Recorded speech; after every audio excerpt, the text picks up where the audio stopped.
നമസ്കാരം സാർ. ഗിരീഷ് പുലിയൂർ എന്ന താങ്കളെ പ്രത്യേകിച്ച് മലയാളികൾക്കൊന്നും പരിചയപ്പെടുത്തേണ്ട, എല്ലാവർക്കും അറിയാം.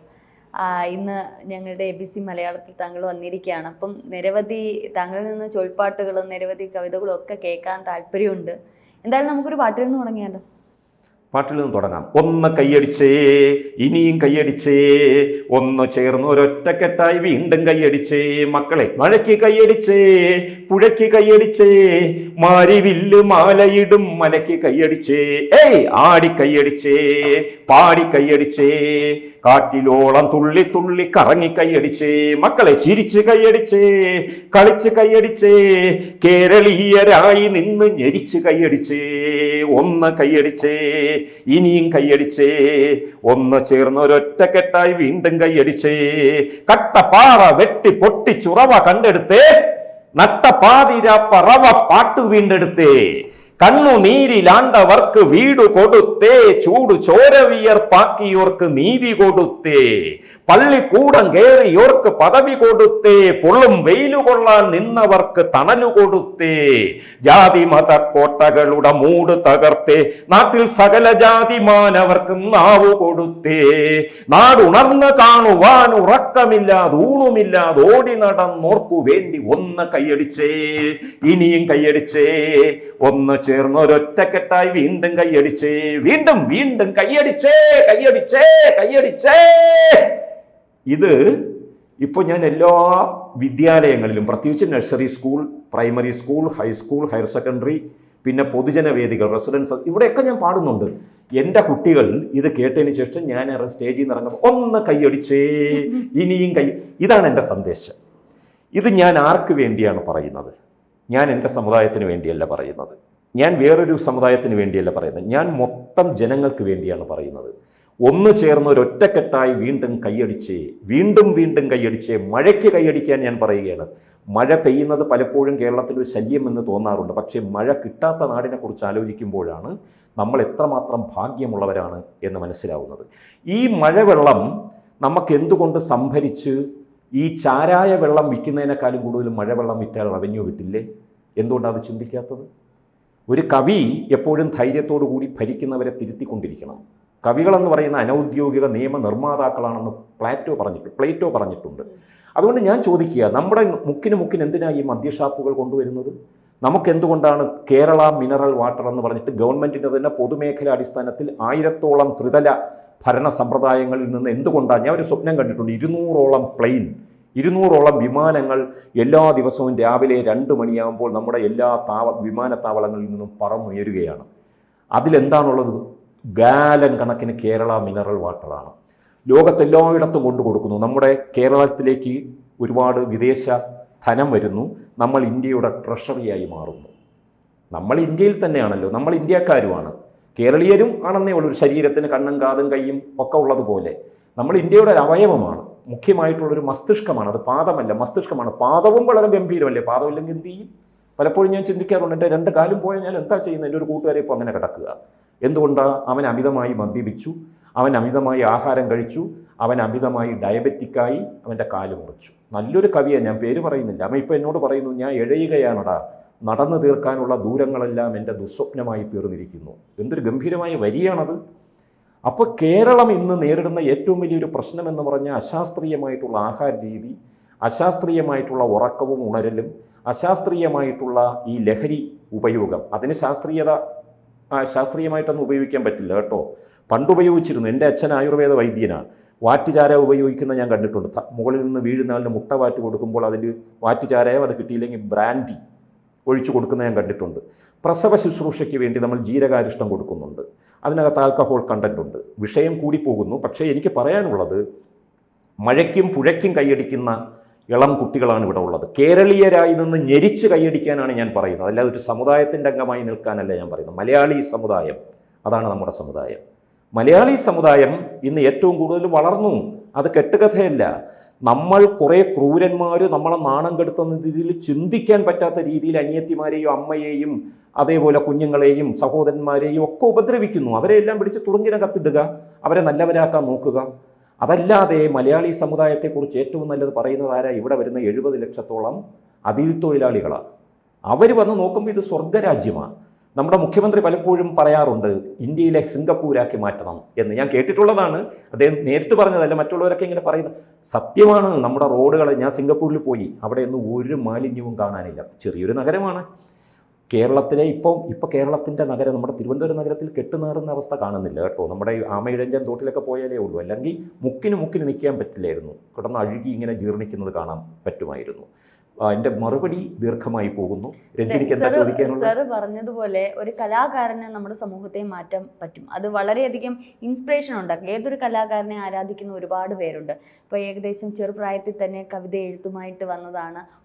നിരവധി കവിതകൾ എഴുതുകയും ചൊൽപ്പാട്ടുകളായിട്ട് പല സ്റ്റേജുകളിൽ അത് ചൊല്ലുകയും ഈ കൊച്ചു കുട്ടികളുടെ മനസ്സിലേക്ക് ഇറങ്ങി ചെല്ലാൻ പറ്റിയിട്ടുണ്ട്. പക്ഷേ ഇന്നത്തെ ചില റാപ്പ് സംഗീതവുമൊക്കെ ആയിട്ട് ബന്ധപ്പെടുത്തിക്കൂടെ എന്നാണ് എൻ്റെ ഒരു ചോദ്യം. ബന്ധപ്പെടുത്താൻ എനിക്ക് ആഗ്രഹമുണ്ട്. കാരണം എല്ലാവരെയും ഒന്നിച്ചു നിർത്തുന്നതാണ് സംഗീതം. സംഗീതം ഒന്നിച്ചു നിർത്തണം. സംഗീതത്തിനകത്ത് വിപ്ലവമാവാം, പക്ഷേ അത് തരംതാണ വിപ്ലവമാവാൻ പാടില്ല. അത് ജാതി കലാപത്തിലേക്ക് കൊണ്ടു ചെല്ലരുത്, അത് മത കലാപത്തിലേക്ക് കൊണ്ടു ചെല്ലരുത്. അത് മനുഷ്യരുടെ ഇന്ന് നിലവിലിരിക്കുന്ന അനാചാരങ്ങൾ, മാനസികമായിട്ടും അതേപോലെ ഭൗതികമായിട്ടും നിലവിലിരിക്കുന്ന അനാചാരങ്ങളെ തൂത്തെറിയാൻ അത് ഉപയോഗിക്കാം. ഒരു സംശയവും വേണ്ട.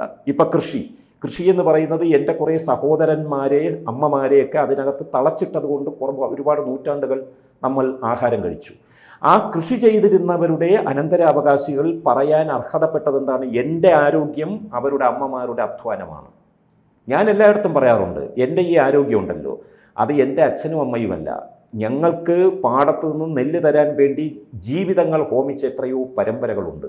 അവരുടെ രക്തമാണ് എൻ്റെ രക്തത്തിൽ ഒഴുകുന്നത്. ഞാൻ ഈ റാപ്പ് സംഗീതവുമായി ചേട്ടൻ്റെ സംഗീതം എന്തുകൊണ്ട് കോർത്തിണക്കിക്കൂടാ എന്ന് പറയുന്നത് കാരണം അത്രയ്ക്ക് ചൊൽപ്പാട്ടുകളും ഇപ്പോൾ വേടൻ്റെ ഒരു റാപ്പർ വേടനെ പറ്റി അറിയാലോ. അപ്പോൾ വേടൻ്റെ ഒരു ഇതുമായി ബന്ധപ്പെട്ട് ഏകദേശം എനിക്ക് സാദൃശ്യം തോന്നി. കാരണം യുവാക്കളെ കയ്യിലെടുക്കാൻ വേടൻ്റെ റാപ്പ് സംഗീതം ഒരു പക്ഷേ അതിനേക്കാളും എത്രയോ വർഷങ്ങൾക്ക് മുമ്പ് താങ്കൾ ഇത്തരത്തിലുള്ള പാട്ടുകൾ എഴുതിയിട്ടുണ്ട്. അത് ചിലതും പുറലോകം കണ്ടിട്ടില്ല. ഇത്തരത്തിൽ സ്റ്റേജുകൾ പെർഫോം ചെയ്യുമ്പോൾ മാത്രമേ അത് കുട്ടികളുടെ ഇടയിലേക്ക് ഇറങ്ങി ചെല്ലുന്നുള്ളൂ. അപ്പോൾ എന്തുകൊണ്ട് അത് അന്ന് ശ്രമിച്ചില്ല? ഈ നാടോടുമ്പോൾ നൽകെ ഓടണമെന്നുള്ളൊരു ചിന്താഗതി എന്തുകൊണ്ട് ഉണ്ടായില്ല എന്നുള്ളതാണ്. എനിക്ക് അദമ്യമായൊരു ആഗ്രഹമൊന്നും ഉണ്ടായിരുന്നു, പക്ഷേ എനിക്കൊരു ടീം വർക്ക് കിട്ടിയില്ല. ഞാൻ പിന്നെ നിരന്തരമായിട്ട് ഓരോ ഇടത്തും പോയി കവിത ചൊല്ലിയും ക്യാമ്പിൽ പങ്കെടുത്തും ഇങ്ങനെ റെസിഡൻസ് അസോസിയേഷനിൽ പോയി. എനിക്ക് ഇന്നുമുണ്ട്, എല്ലാ ദിവസവും ഞാൻ ജനങ്ങളുടെ ഇടയിൽ ഇങ്ങനെ പാടിക്കൊണ്ടിരിക്കുന്നു. അതുകൊണ്ടാണ് ചെയ്യാത്തത്. 86 എഴുതിയ ഒരു പാട്ട് ഞാൻ കുറേ നാൾ മുമ്പ് വേറൊരു ചാനലിൽ നമ്മുടെ ഇന്നത്തെ ഗതാഗത മന്ത്രി ആങ്കറായിരുന്ന ഒരു പ്രോഗ്രാമിൽ ഞാൻ അവതരിപ്പിച്ചു. അന്ന് അത് ഓജോ മ്യൂസിക് ആയിരുന്നു, DJ മ്യൂസിക് ആയിരുന്നു. DJ അത് വെച്ചിട്ട് ഇങ്ങനെ ചെയ്തു. കുട്ടത്തി കുഞ്ഞമ്മയെ ചുരുട്ട കടിച്ചു, കറിയിലെ ചുരുട്ട കടിച്ചു, കടിച്ചത് ചുരുട്ടയാണെങ്കിൽ അതും കരിയിലെ ചുരുട്ടയാണെങ്കിൽ വിഷമുണ്ടെന്ന് ഓർമ്മിച്ച് വിഷമിക്ക വേണ്ടെന്ന് വിധിച്ചു, വിഷവാരി വിധിച്ചു. അളിയാ കുട്ടത്തി കുഞ്ഞമ്മയെ ചുരുട്ട കടിച്ചു, കരിയിലെ ചുരുട്ട കടിച്ചു, അന്തിമയങ്ങിയ ചന്തയിൽ നിന്ന് വളരപ്പിന് വല്ലതും വാങ്ങി, കുണുകുണ വന്നപ്പോഴുച്ചയ്ക്ക് കൊത്തിയ കരിയിലെ പാമ്പൊരു കരിമൂക്കൻ, ഒരു പറ തരി പുടഞ്ഞിടങ്കാലിലൂടെ, ഇരുപറ ഉടനടി വലങ്കാലിലൂടെ, കണ്ണിന് ചുറ്റും കരിങ്കടല്, അതിനകത്തൊരു കുഴലൂത്ത്, കുണുകുണ വന്നൊരു കുട്ടത്തി കുഞ്ഞമ്മ കുഴഞ്ഞു മറപ്പടിയിൽ വീണു. കുട്ടത്തി കുഞ്ഞമ്മയെ ചുരുട്ട കടിച്ചു, കരിയിലെ ചുരുട്ട കടിച്ചു, കടിച്ചത് ചുരുട്ടയാണെങ്കിൽ അതും കരിയിലെ ചുരുട്ടയാണെങ്കിൽ വിഷമുണ്ടെന്ന് ഓർമ്മിച്ച് വിഷമിക്ക വേണ്ടെന്ന് വിധിച്ചു, വിഷവാരി വിധിച്ചു. രഞ്ജിനി, ഞാൻ ചോദിക്കട്ടെ, എനിക്ക് ബാക്ക്ഗ്രൗണ്ട് കൂടെ കിട്ടുകയാണെങ്കിൽ ഇതെവിടെ ഇരിക്കും? ഇത് റാപ്പാ. ഞാൻ 86 എഴുതുന്നതാ. ഇത് എനിക്ക് ബാക്ക്ഗ്രൗണ്ട് കിട്ടിക്കഴിഞ്ഞാൽ എന്തുകൊണ്ട് ഇത് പാടിക്കൂടാ?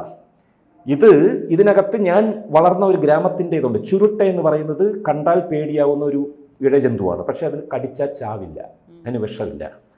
അരപ്പെന്ന് പറയുന്നത് ഇന്നത്തെ കുട്ടികൾക്ക് അറിഞ്ഞുകൂടാത്തതാണ്. അരപ്പിന് വല്ലതും വാങ്ങിക്കൊണ്ടുവന്നാണ് മീൻ അരയ്ക്കുന്നില്ലേ, അരയ്ക്കുന്നതിന് വേണ്ടി, കറിക്ക് അരയ്ക്കൂലേ, അതിന് വേണ്ടിയുള്ള പലവ്യഞ്ജനം വാങ്ങിക്കൊണ്ടുവരാനാണ് അതിൻ്റെ അർത്ഥം. അരയ്ക്കാൻ വല്ലതും വാങ്ങിച്ചിട്ട് വരട്ടെ എന്ന് പറയും.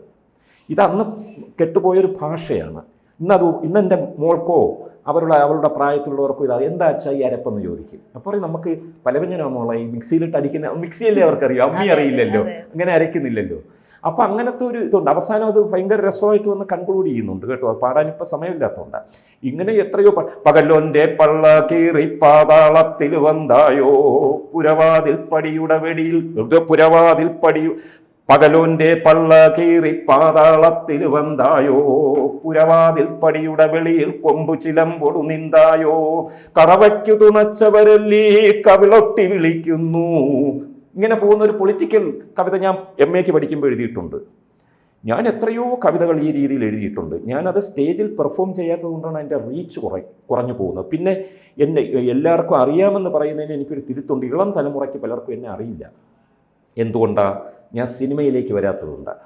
ഞാൻ ഇതേപോലെ ഇപ്പം വേടനെ എല്ലാവർക്കും അറിയാലോ, ഇതേപോലെ സോഷ്യൽ മീഡിയയിലേക്ക് ആക്റ്റീവായിട്ട് ഞാൻ ഈ രീതിയിൽ കയറി വരാത്തതുകൊണ്ടാണ്.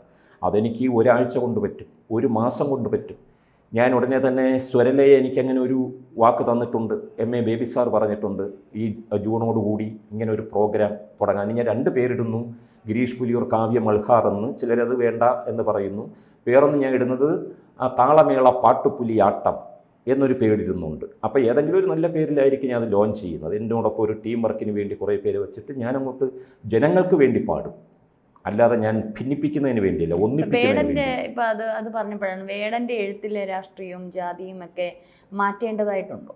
മാറ്റേണ്ടതായിട്ടുണ്ട്. ഞാൻ പറയുന്നു, മലയാള ഭാഷയിൽ അങ്ങനെ ഒരു ഞാൻ പൊലയനല്ല പറയാനല്ല, അതൊക്കെ ഒരു യാഥാർത്ഥ്യമൊക്കെ തന്നെയാണ്. പക്ഷേ അത്രയ്ക്കൊരു തീവ്രമായ ജാതി രാഷ്ട്രീയം കേരളം സ്വാഗതം ചെയ്യുന്നില്ല. അത് വേറൊരു തിരുത്തൽ വാദത്തിലേക്കും ഒരു പിന്നോക്കം പോകുന്നതിലേക്കും പോകും. എനിക്ക് എത്രയോ സുഹൃത്തുക്കളുണ്ട്, എനിക്ക് എത്രയോ ചരിത്രം ആവശ്യമാണ്, ചരിത്രം പഠിക്കുന്നവർ പഠിക്കട്ടെ. പക്ഷെ അതിനേക്കാൾ അപ്പുറം ഈ കലാകാരന്മാർക്ക് ചെയ്യാൻ പറ്റുന്നതായിട്ടുള്ള ചില കാര്യങ്ങളുണ്ട്. അല്ലെ, ഇനിയുള്ള കവിതകളിൽ അതാണ് ചെയ്യേണ്ടത്, അല്ലെ, കേരളത്തെ മാറ്റേണ്ടുന്നതായിട്ടുള്ള ചില. രഞ്ജിനി, വളർന്നു വന്ന കേരളമുണ്ട്. അതിനെ കണ്ടിട്ട് നമ്മൾ ഇന്നത്തെ കുട്ടികളോടല്ലേ പാടുന്നത്. ഇന്നത്തെ കുട്ടികളോട് പാടുമ്പം അവർ KV സ്കൂളുകളിൽ പഠിക്കുന്നു, കേന്ദ്രീയ വിദ്യാലയം, മുന്തിയ സ്കൂളുകളിൽ പഠിക്കുന്നു. നമ്മുടെ ഇന്നത്തെ ഗവൺമെൻറ് സ്കൂളുകളിലെല്ലാം മുന്തിയ സ്കൂളുകളാണ്. അവിടെയൊക്കെ പഠിക്കുന്ന ആ സമുദായത്തിലൊക്കെ ജനിച്ച എൻ്റെ പുത്രന്മാർക്കും എന്തൊരു നാണക്കേട് തോന്നും. ഇങ്ങനെയൊക്കെയാണോ ഞങ്ങൾ ഇത്ര അടിമകളാണോ, അടിമ വംശത്തിൽ നിന്നാണോ വരുന്നത്, ഞങ്ങൾ കഴിച്ചതൊക്കെ അങ്ങനെയുള്ള വൃത്തികെട്ട സാധനങ്ങളാണോ, ഞങ്ങളുടെ മുതുകിലൊക്കെ വീണത് ഇങ്ങനെ ചാട്ടമാറാണോ, എന്തൊരു കഷ്ടമാവും. അതിൻ്റെ ആവശ്യമില്ല, സ്വാതന്ത്ര്യം കിട്ടിക്കഴിഞ്ഞു. പണ്ടെന്ന് പറഞ്ഞാൽ സമുദായവും തൊഴിലുമായി ബന്ധപ്പെട്ട് കിടന്നു. ഒരു കൊല്ലൻ എന്ന് പറയുന്ന സമുദായത്തിൽ ജനിക്കുന്ന ആളിന് കല്ലുകൊണ്ടുള്ള എന്തെങ്കിലും ചെയ്യാനേ പറ്റുകയുള്ളൂ, അല്ല എന്നുണ്ടെങ്കിൽ ഇരുമ്പ് പണി ചെയ്യാനേ പറ്റുള്ളൂ. ആശാരി, മൂശാരി, ഇങ്ങനെയൊക്കെ നമ്മൾ വിളിക്കുന്നത്. ഇപ്പോൾ എൻ്റെ അച്ഛൻ വൈദ്യൻ.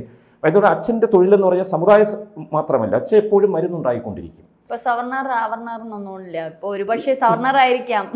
ഇല്ല എന്നല്ല ഞാൻ പറയും, ഇതൊരു മനോഭാവമാണ്. ഇന്നത്തെ കേരളത്തിൽ ഇതൊരു മനോഭാവമാണ്. ഇപ്പം ഞാനാണെങ്കിൽ ശരിക്കും എൻ്റെ വേടൻ്റെ മനോഭാവത്തിലുള്ള ആളാണ് ഞാൻ എപ്പോഴും പണിയെടുക്കുന്നവർക്കും പാവപ്പെട്ടവർക്കും പീഡനം ഏറ്റുവാങ്ങുന്നവർക്കും വേണ്ടി നിൽക്കുന്നവനാണ്. ഞാൻ ജനിക്കുന്ന സമുദായം വെച്ചല്ല എന്നെ അകത്തും പുറത്ത് നിർത്തേണ്ടത്, എൻ്റെ മനോഭാവമാണ്. നമ്മൾ കാണുന്നുണ്ടല്ലോ, വേറെ ചില അവർണ സമുദായത്തിലെന്ന് വിളിക്കപ്പെടുന്ന ചില നേതാക്കളെ കാണുന്നുണ്ടല്ലോ, അവർക്ക് എന്തുമാത്രം സവർണ മനോഭാവമാണ്. ഞാൻ രാജാവെന്നും പറഞ്ഞല്ലേ നടക്കുന്നത്. എനിക്കെതിരെ ആരെങ്കിലും വല്ലതും ചെയ്തു കഴിഞ്ഞാൽ കൊന്നുകളയുമെന്നല്ലേ അവർ പറയുന്നത്. അവർ ജനിച്ച സമുദായം ഏതാ? അപ്പോൾ അതൊരു മനോഭാവമാണ്. ഈ മനോഭാവത്തെ എതിർത്തവരാണ് ആരെന്ന് ചോദിച്ചു കഴിഞ്ഞാൽ വൈകുണ്ഠസ്വാമികൾ അതിനെ എതിർത്തു. വൈകുണ്ഠസ്വാമികളുടെ സമുദായം എന്താണെന്ന് ഞാൻ പറയുന്നില്ല, എല്ലാവർക്കും അറിയാം. ചട്ടമ്പി സ്വാമികൾ അതിനെ എതിർത്തു. ആദ്യമായിട്ട് അയിത്തം അറബിക്കടലിൽ എന്ന് വിളിച്ചു പറഞ്ഞ ആളാണ് ചട്ടമ്പി സ്വാമികൾ.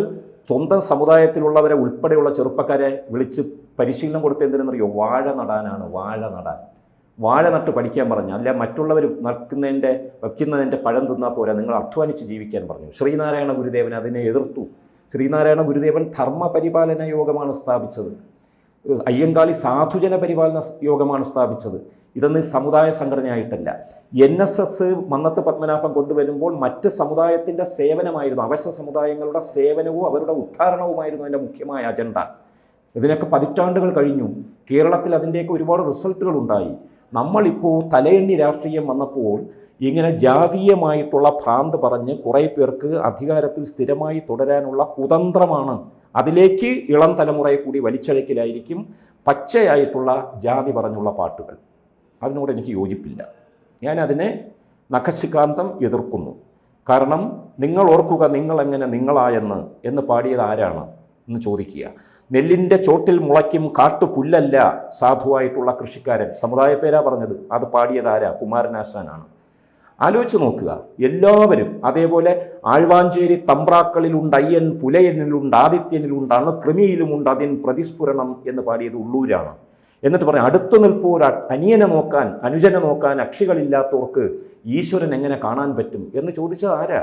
VT ഭട്ടതിരിപ്പാട് എന്താ പറഞ്ഞത്? EMS എങ്ങനെ ഇറങ്ങി വന്നത്? EMS അംഗീകരിച്ച ഒരേ ഒരു കേരളത്തിൻ്റെ വർഗ നേതാവ്, വർഗീയതയോ അതേപോലെ ദൈവ ചിന്തയോ ഇല്ലാതെ ഒരേ ഒരു വർഗ അടിസ്ഥാനത്തിൽ തൊഴിലാളികളെ സംഘടിപ്പിച്ച നേതാവ് മഹാത്മാ അയ്യങ്കാളിയാണ്. അതാദ്യമായി പറഞ്ഞതാരാ? EMS നമ്പൂതിരിപ്പാടാണ്. നമ്മൾ പടുത്തുയർത്തിയത് ആര്യ മുന്നേറ്റ കഴകമല്ല കേരളത്തിൽ, ദ്രാവിഡ മുന്നേറ്റ കഴകമല്ല കേരളത്തിൽ. നമ്മൾ കേരളത്തിൽ പടുത്തുയർത്തിയത് മാനവ മുന്നേറ്റ കഴകമാണ്.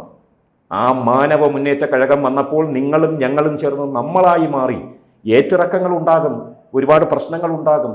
ഒരു സമുദായത്തിൽ ജനിച്ചവർക്ക് തന്നെ എല്ലായിടത്തും ഭരിക്കാൻ പറ്റുന്നില്ല. അതെല്ലാ സമുദായങ്ങളെയും ഇപ്പം വിറകൊള്ളിക്കുന്നുണ്ട്. എല്ലാവർക്കും സമുദായ ഭ്രാന്ത് കൂടി വരുമ്പോൾ അവർക്ക് മാത്രമേ ലോകം പാടുള്ളൂ, അവർക്ക് മാത്രം ജീവിക്കണം, അവരെ എല്ലായിടത്തും സ്വീകരിക്കണം, അവർക്ക് താലപ്പൊലി വേണം, വേറെ ആരും പാടില്ല. ഈ ഭ്രാന്തിലേക്ക് ഇളയ തലമുറയെ വലിച്ചിഴയ്ക്കാൻ ഞാൻ പാടിയാലും അവൻ പാടിയാലും എവൻ പാടിയാലും ആര് പാടിയാലും അത് ഇന്നത്തെ നീതിക്ക് നിരക്കുന്നതല്ല, അതൊരു ക്രൈമാണ്. അങ്ങനെയെങ്കിൽ ചേട്ടൻ എഴുതിയ അവസാനം എഴുതിയ ഒരു പാട്ട് നമ്മുടെ പ്രേക്ഷകർക്ക് സ്നേഹത്തിന് തെളിവുകളില്ല, സാക്ഷികളില്ല, പറയാനൊരു കാലാവധിയില്ല. സ്നേഹത്തിൻ കൊട്ടാരത്തിന് മതിലുകളില്ല, ആഴങ്ങളിൽ അപകടമുള്ള കിടങ്ങുകളില്ല. പാടങ്ങളിലൊന്നും സ്നേഹം വിളയുന്നില്ല, കാണുന്ന മരങ്ങളിലൊന്നും പടരുന്നില്ല. പൊരുതും തിരമാലയിൽ അതിനെ കാണുന്നില്ല, തേടുന്നവരാരും അതിൻ പൊരുൾ അറിയുന്നില്ല. സ്വർണത്തിന് നമ്മൾ മുന്തിയ വില കൽപ്പിച്ചു, വില കൂടിയ വീടിനായി അതിയായി മോഹിച്ചു. കുമ്പത്തെ കിളികൾ പാടുന്നതു കേട്ടില്ല, മുമ്പത്തെ പോരാട്ടങ്ങളെ ഓർമ്മിച്ചില്ല. സ്നേഹത്തിന് പരിധികളില്ല, പല നിറമില്ല, പറയാനൊരു രൂപമതിന്നില്ല. സ്നേഹത്തിൻ സാമ്രാജ്യത്തിൽ തടവറയില്ല, തലമുറകൾ തുടരും കുറ്റവിചാരണയില്ല. പുതിയൊരു ലോകത്തിൽ പുതിയൊരു സ്നേഹം വേണം, അതാണ് എൻ്റെ പൊളിറ്റിക്സ്. പുതിയൊരു ലോകത്തിൽ പുതിയൊരു സ്നേഹം വേണം, അത് നമ്മുടെ നേരുകൾ തൊട്ടു വിടർത്തുക വേണം. സ്വർഗീയ തലങ്ങളിലേക്ക് അത് നമ്മെ നയിപ്പൂ, വർഗീയതയില്ല, മറ്റു വിഭിന്നതയില്ല. സ്നേഹത്തിനുപാധികളില്ല, പദവികളില്ല, പറയാനൊരു കുറവും അതിന്നില്ല. തലമുറകൾ ദാഹിക്കുന്നത് സ്നേഹം മാത്രം, സ്നേഹത്തിന് പഴമകളില്ല, പുതുമകൾ മാത്രം. ലോകത്തിന് പ്രാണസ്നേഹം പകരുക വേണം, കാലത്തിന് ചേരും ദൈവം സ്നേഹം മാത്രം. ഇതെത്ര നൂറ്റാണ്ടുകളായിട്ട് പറയുകയാ, സ്നേഹമാണ് ഏറ്റവും വലുതെന്ന്. ലോകത്തിന് ചേരും ദൈവം സ്നേഹം മാത്രം, കാലത്തിന് ചേരും ദൈവം സ്നേഹം മാത്രം. ലോകത്തിന് പ്രാണസ്നേഹം പകരുക വേണം, കാലത്തിന് ചേരും ദൈവം സ്നേഹം മാത്രം. ഇത്രയ്ക്ക് വിശുദ്ധി എഴുന്നത് വേറൊന്നില്ല, സകലർക്കും നന്മ ലഭിക്കാൻ മറുവഴിയില്ല. സ്നേഹത്തിനുപാധികളില്ല, സ്നേഹത്തിനുപാധികളില്ല, സ്നേഹത്തിനുപാധികളില്ല, പദവികളില്ല. ഈ സ്നേഹത്തെ വാഴ്ത്താനുള്ള വരികൾ ഇനി 3-4 കൂടിയുണ്ട്. ഞാൻ പറഞ്ഞുകൊള്ളട്ടെ. സ്നേഹമെന്ന് പറഞ്ഞാൽ എല്ലാവരും ഒന്നിച്ചു നിന്നാൽ മാത്രം ഉണ്ടാകുന്ന ഒരു ശക്തിയാണ്. പല തട്ടുകളിലായി കിടന്ന കേരളീയരെ എല്ലാവരും ഒരമ്മ മക്കളാണ്, ഒരു ഉമ്മ മക്കളാണ്, ഒരു മമ്മി മക്കളാണെന്ന് പറഞ്ഞ് പഠിപ്പിച്ച് വളർത്താൻ നഗ്നപാതരായി അലഞ്ഞവരുടെ കണ്ണിൽ നിന്ന് ചോരയല്ല വീഴേണ്ടത്, ആനന്ദബാഷ്പമാണ്. അതിനുവേണ്ടി എല്ലാവരെയും ഒന്നിപ്പിക്കുന്ന ഏറ്റിറക്കങ്ങളുള്ള ചില രാഷ്ട്രീയ പ്രശ്നങ്ങളെ ആ രീതിയിൽ തെരഞ്ഞെടുപ്പിലൂടെയും മറ്റ് നിയമ സംവിധാനങ്ങളുടെയും നേരിട്ടുകൊണ്ട് ഒരു പാട്ട് കേട്ട് മനുഷ്യർ നമ്മൾ ഒറ്റക്കെട്ടാണ് എന്ന ചിന്തയോടുകൂടി പോകണം വീട്ടിലേക്ക്. അതാണ് എൻ്റെ ആഗ്രഹം. കൂടുതൽ വാർത്തകളും വിശേഷങ്ങളും നിങ്ങളിലേക്ക് എത്താൻ ABC മലയാളം സബ്സ്ക്രൈബ് ചെയ്യുക, ബെൽ ബട്ടണും അമർത്തുക.